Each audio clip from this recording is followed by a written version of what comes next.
जीविका में हम लोग जो नैतिक जीवन जीने की कला सीख गए, जो हमारे अंदर हुनर था, तो हम घर में बैठे थे बहू बनकर, लेकिन जीविका में आए तो एक से एक बात करने को सीखने को मिला, कुछ सिखाने को मिला। नाटक करते हैं या गीत गाते हैं या दीदी के साथ मतलब बहुत मस्ती होता है, तो ये हमारे क्या है नैतिक जीवन जीने की कला सीखी।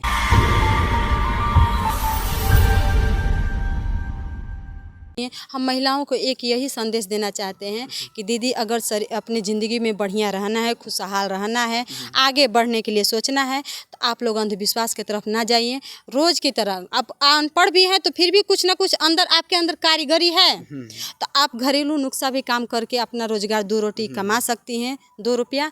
और नहीं तो पढ़ी लिखी हैं तो कुछ काम करिए, अपने बच्चे के लिए कुछ भविष्य देखिए, पढ़ाइए लिखाइए। अगर घर में महिला हैं, गर्भवती हैं, बच्चे वाली हैं, तो उनको खान पान पर ध्यान दीजिए, साफ सफाई पर ध्यान दीजिए, ताकि जच्चा और बच्चा दोनों स्वस्थ रहे, अब परिवार भी खुशहाल रहेगा। इसमें हम जीविका हम लोग को भी बताया जाता भी है, जीविका में सारी चीजें बताया जाता है। ये सारी बात है, हर मॉड्यूल में बात है हम लोग का। इस तरह का मॉडल है कि विकास हो सकता है। हाँ, बहुत है कि जैसे जीविका दीदी 10 रुपया बचत करती हैं, आमदनी होता है, बचत भी होता है। लेकिन बचत एक होता है कि दीदी क्या होता है ना, बचत तो करती हैं, लेकिन उनका बचत क्या होता है कि बच्चों की बीमारियों में, परिवार के किसी न किसी सदस्य के या अपने की बीमारी खर्च हो जाता है। तो वो ये गलती कहाँ होता है, ये हमसे गलती होता है, हम लोगों में गलती है कि अगर खर्च हो रहा है, बीमार पड़, तो बीमारी में कहीं ना कहीं हमारी कमी है, तभी वो बीमार पड़ा है। कहीं हम खान पान पर ध्यान नहीं दे रहे हैं या साफ सफाई पर ध्यान नहीं दे रहे हैं। अगर वो डिलीवरी से है महिला, तो उसको डिलीवरी के समय हम ध्यान नहीं दिए, जो वही बात बताएं आपको कि भूखे रहना समस्या हो जाती है। हाँ, भूखे रह गई पर्व त्योहार की वजह से, या कोई डेट कर गया तो उसमें 10 दिन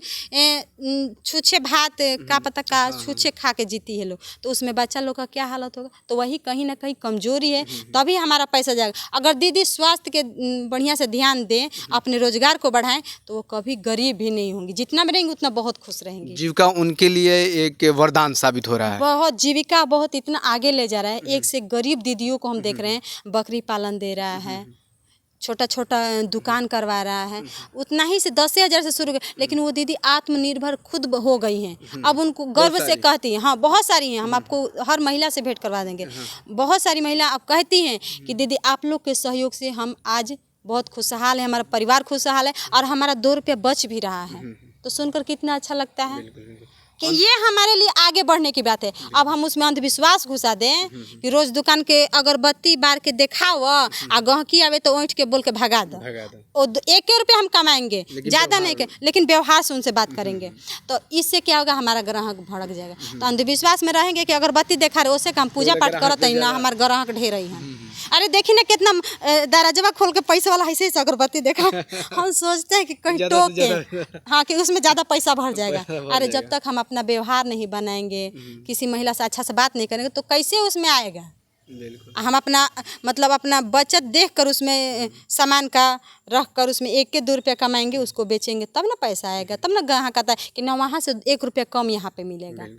तो अंत में हम जानने की कोशिश करेंगे कि जो बाबा साहेब अम्बेडकर जी थे, माने क्या वो भी राखी बनवाए थे कि इतनी अपनी बहन, माने पूरे देश की बहनों को वो सुरक्षा दे गए, अधिकार दे गए, वो क्या वो भी राखी बनवाए? यही तो हम कहना चाहते हैं कि क्या बाबा साहब जो उनके लिए क्या जाकर बहन लोग राखी बांधी थी, जो आज के दिन में हम महिलाओं को, बहन बेटी सबको आज़ादी दी, आज़ादी का माहौल दिए हैं, तभी आज हम लोग ना आकर आज बोल रहे हैं।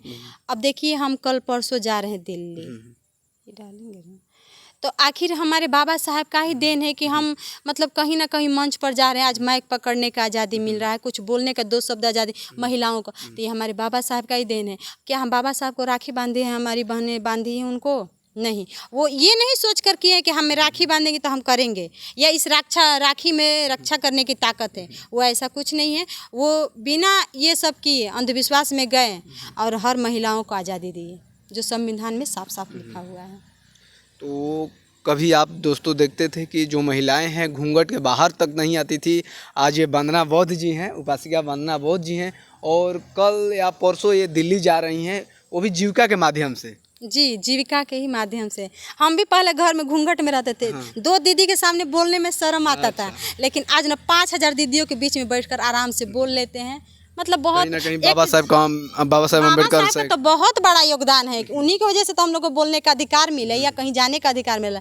लेकिन जीविका में हम लोग जो नैतिक जीवन जीने की कला सीख गए, जो हमारे अंदर हुनर था, तो हम घर में बैठे थे बहू बनकर, लेकिन जीविका में आए तो एक से एक बात करने को सीखने को मिला, कुछ सिखाने को मिला। नाटक करते हैं या गीत गाते हैं या दीदी के साथ मतलब बहुत मस्ती होता है। तो ये हमारे का है नैतिक जीवन जीने की कला सीखी, जीविका से ही मिला है। और हमारे बाबा साहब के दिन से हम लोग को आज़ादी मिला है। लोगों को समझाती हैं कि अंधविश्वास से दूर रहना चाहिए। हम बहुत दीदी को, जो हमारी दीदी मतलब कहती है कि दीदी आप इतना शांति स्वभाव से कैसे रहती हैं और आप त्योहार नहीं करती फिर भी इतना सुरक्षित रहती हैं, कुछ मतलब प्रभाव शरीर से पड़ता भी। है?